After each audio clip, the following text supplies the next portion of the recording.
রামনবমীর পর আবারও হনুমান জয়ন্তী উপলক্ষে নতুন সাজে সেজে উঠেছে ব্যারাকপুর স্টেশন এর 1 নম্বর প্ল্যাটফর্ম সংলগ্ন হনুমান মন্দির। হনুমান জয়ন্তী উপলক্ষে সকাল 6টা থেকে শুরু হবে হনুমানজির পূজা। 7টা থেকে 1টা পর্যন্ত পুষ্পাঞ্জলি দেওয়া যাবে, আর সন্ধ্যা 6টার পর থেকে শুরু হবে ভোগ বিতরণ। আর বিশেষ ভোগ মানে মহাভোগ বিতরিত হবে 8:30টা থেকে।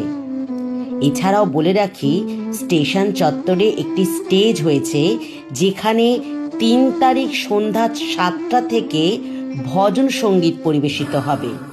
আর 4 তারিখ আয়োজিত হয়েছে একটি বিশেষ শোভাযাত্রা।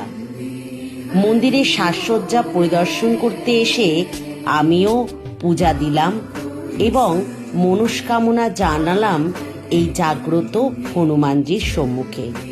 জয় শ্রী হনুমান। সবার মঙ্গল করো।